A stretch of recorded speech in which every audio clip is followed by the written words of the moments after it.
de 75, eu estava no fim de agosto em Verona, com vários amigos, em Verona, aquelas extraordinárias arenas, e nessa noite cantava-se a Turandot Puccini, e eu gosto, tenho esse fraco, gosto de Puccini.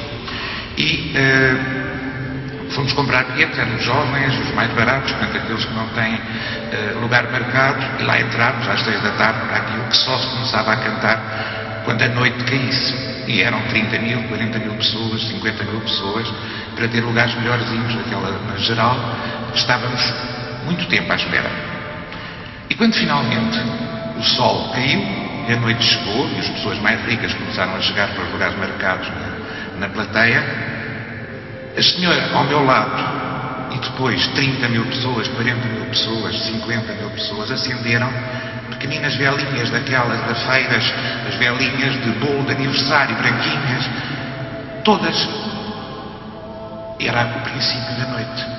E eu, que era estúpido e racionalista, perguntei, mas porquê? E a senhora popular, que já deve ter morrido, foi há 32 anos, respondeu-me em italiano, solo per bellezza. E eu acho esta definição absolutamente extraordinária. É a mesma que os grandes poetas disseram quando diziam a rosa não tem porquê. Solo per bellezza.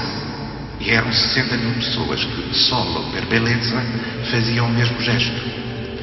Ora bem, isto tinha vários pressupostos que me parecem curiosos. Primeiro, esta senhora popular acreditava que a beleza era universal.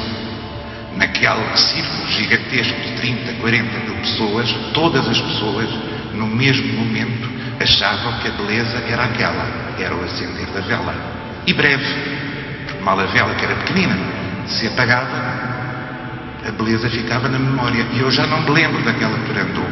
Lembro-me da senhora e daquelas velas ali acesas. E da frase extraordinária, que também é, se virem bem, solo per bellezza, também é, não tem importância nenhuma, não serve para nada, é só pela beleza, que foi na sua sabedoria e na maravilhosa língua de dizer o que ela me disse.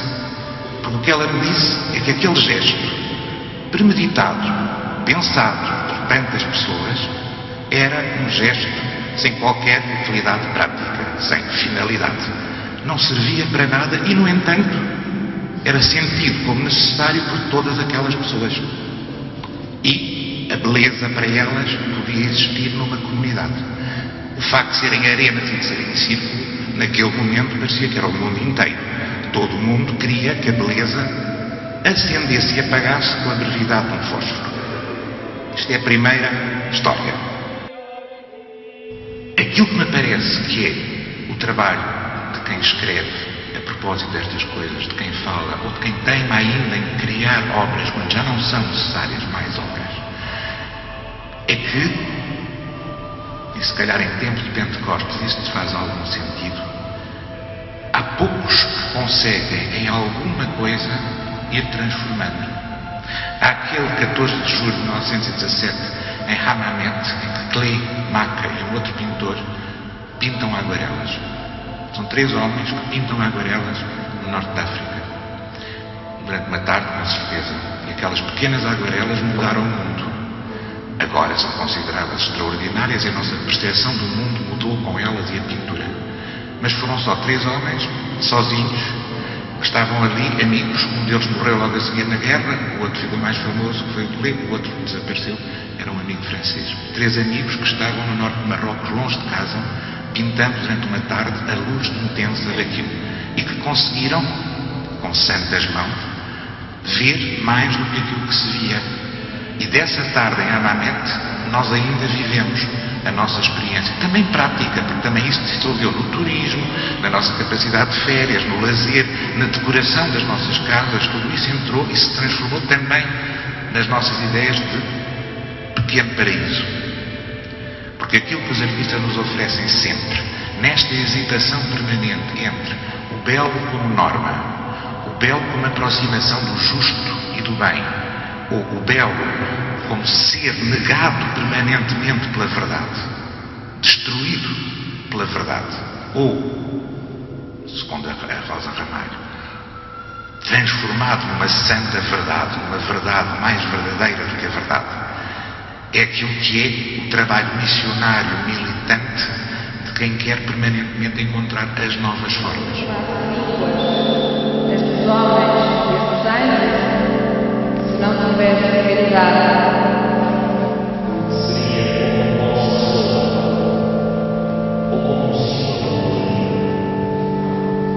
ainda que eu tivesse o dom da profecia, o conhecimento de todos os mistérios, toda a ciência, ainda que eu tivesse toda a fé, a ponto de transportar montanhas, se não tivesse caridade,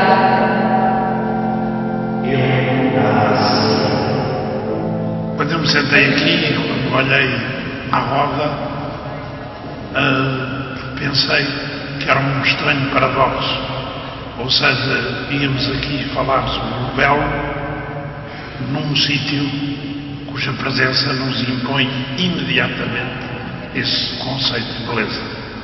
Quer dizer, dificilmente, pode ver, já vamos falar disso, mas dificilmente as pessoas que aqui estão, ou as que não estão aqui, poderiam entrar aqui e dizer que sítio tão feio, que lugar tão feio. Este é um lugar de beleza. Uma vez aconteceu uma história, e é a última história que eu conto, que tem a ver com isto. E estava eu no Japão num templo em Kyoto. O templo chamado Eterna Sabedoria, que é um templo muito célebre em Kyoto. E quando eu cheguei lá não pude esconder uma certa decepção.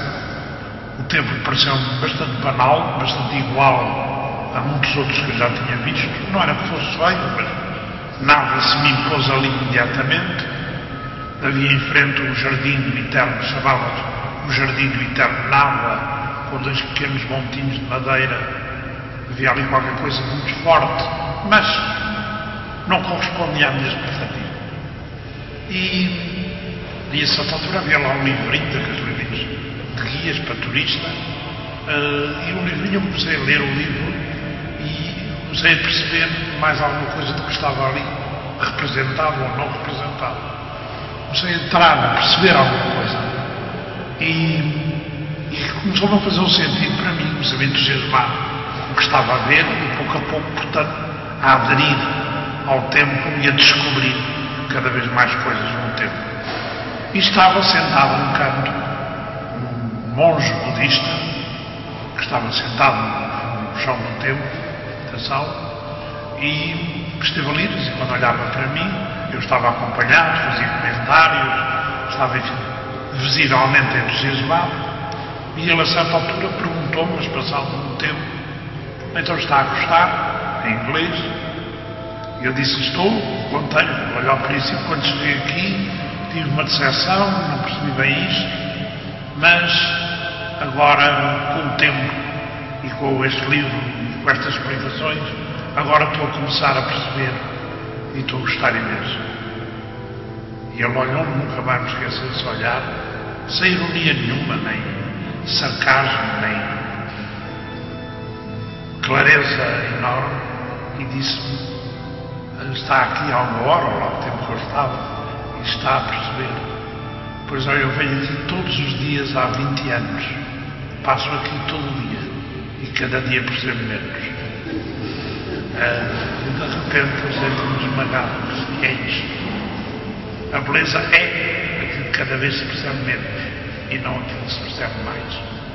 Sem dúvida ajuda imenso, as explicações ajudam imenso a termos tudo o que se faz hoje em torno dos museus, explicações, conversas, histórias sobre os quadros, tudo isso nos situa imenso, o próprio ajuda-me imenso, mas o fundamental do encontro dá-se ou não se dá, é da ordem do mistério, é perfeitamente inexplicável nesse sentido.